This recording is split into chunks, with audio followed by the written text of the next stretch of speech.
Hezbollah chief Hasan Nasrallah युद्ध के दौरान पहली बार भाषण देने वाले हैं, जिस पर पूरी दुनिया की निगाहें टिकी है। हालांकि अभी तक हिजबुल्लाह इजराइल के खिलाफ खुलकर जंग में नहीं उतरा है।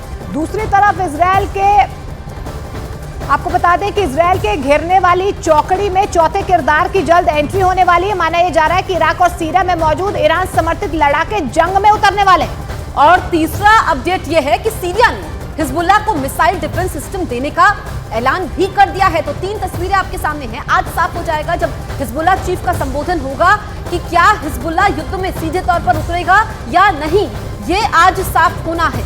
तो इन 3 तस्वीरों के जरिए आप समझने की कोशिश कीजिए कि जो भीषण जंग 28 दिनों से जारी है वो और ज्यादा भीषण हो सकती है।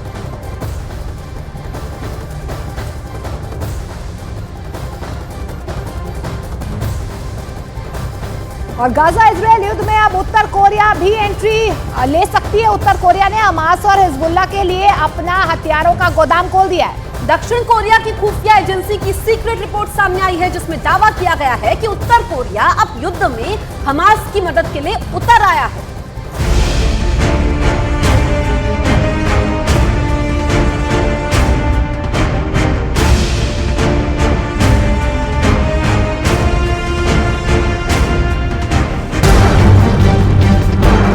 Camera on.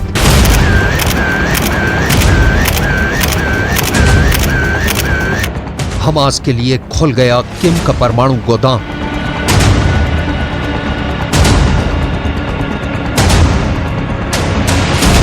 हिजबुल्लाह के लिए खुला हथियारों से भरा किम का ये गोदाम पूरी दुनिया में ट्रेंड कर रहा है। किम के हथियारों का ये जखीरा सुर्खियों में छपा है। यहाँ ड्रोन है, यहाँ टैंक है, यहाँ मिसाइलें हैं, यहाँ बम है, यहाँ बारूद है, यहाँ बख्तरबंद गाड़ियां हैं।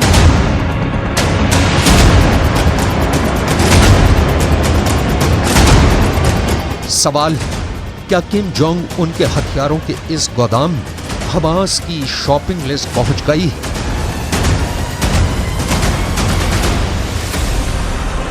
हमास के सहयोगी और इजराइल के दुश्मन हिजबुल्लाह ने किम के किन किन हथियारों को फाइनल किया?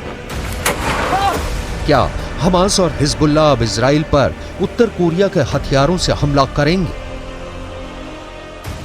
नॉर्थ कोरिया के पास ऐसे ऐसे घातक हथियार हैं जिन्हें लेकर अमेरिका हमेशा टेंशन में रहता है। सवाल है, क्या किम जोंग उन के ड्रोन हमास के हाथों बिक गए? क्या हिजबुल्लाह उत्तर कोरिया से एंटी टैंक मिसाइलें खरीदने वाला है? क्या किम के F7 रॉकेट प्रोपेल्ड ग्रेनेड अब हमास के नाम हो गए हैं? क्या उत्तर कोरिया के बम और बारूद को हूथी ने खरीद लिया है? तालियों की गड़गड़ाहट के बीच किम जोंग उन का पब्लिक के बीच जाना ये नया नहीं है, लेकिन इस बार किम जोंग उन का इरादा अलग है। किम जोंग उन ने एक बहुत ही बड़ा बारूदी फैसला लिया है। किम का यह फैसला पूरी दुनिया में ट्रेंड कर रहा है। इस फैसले के सामने आने के बाद इजराइल गाजा युद्ध में अब नया मोड़ आ गया है। किम के इस फैसले ने मोहर लगा दी है कि मिसाइलों का बादशाह कहा जाने वाला देश उत्तर कोरिया अब युद्ध में फिलिस्तीन या कहें कि हमास और हिजबुल्लाह को हर मुमकिन मदद देने पर उतर आया है। कोरिया हेराल्ड के मुताबिक साउथ कोरिया के राष्ट्रीय खुफिया एजेंसी के निदेशक किम क्यू ह्यून ने सांसदों को बताया कि किम जोंग उन युद्ध में लाभ उठाने की कोशिश में हैं। विदेशी media the wall street journal ने साउथ कोरिया के खुफिया एजेंसी का हवाला देते हुए दावा किया है कि उत्तर कोरिया के प्रमुख किम जोंग उन ने अपने अधिकारियों को इजराइल हमास युद्ध के बीच फिलिस्तीनियों का समर्थन करने का आदेश दिया है। साउथ कोरिया की खुफिया एजेंसी ने यहां तक दावा किया है कि किम जोंग उन ने फिलिस्तीनियों को समर्थन देने के अलावा मिडिल ईस्ट देशों में मौजूद आतंकी समूहों को हथियार बेचने का संकेत दिया है। दावा तो यहां तक है कि उत्तर कोरिया ने हाल ही में हमास को एंटी टैंक रॉकेट लॉन्चर बेचे हैं। इस बात की जानकारी साउथ कोरिया के सांसदों ने एक ब्रीफिंग में दी है। हमास के साथ उत्तर कोरिया की मिली भगत का संकेत उस वक्त भी सामने आया जब 7 अक्टूबर को हमास ने इजराइल पर हमला बोला था। आरोप लगाए गए कि इस हमले में हमास ने उत्तर कोरिया के हथियारों का इस्तेमाल किया है।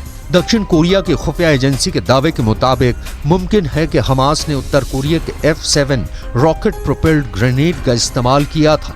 F-7 रॉकेट प्रोपेल्ड ग्रेनेड कंधे से दागा जाने वाला एक ऐसा हथियार है जिसे आमतौर पर बख्तरबंद गाड़ियों के खिलाफ इस्तेमाल करते हैं। मिसाल के तौर पर इस तस्वीर को देखिए। इस तस्वीर में लाल पट्टी वाला जो ग्रेनेड दिख रहा है, उसी के बारे में दावा किया जा रहा है कि ये उत्तर कोरिया में बना F-7 रॉकेट प्रोपेल्ड ग्रेनेड है। दावा किया गया है कि इसे इजराइल के एक सैन्य अड्डे पर देखा गया था। वॉल स्ट्रीट जर्नल की रिपोर्ट में कहा गया है कि गाजा में युद्ध के बीच उत्तर कोरिया अधिक से अधिक हथियार जुटाने की कोशिश कर सकता है।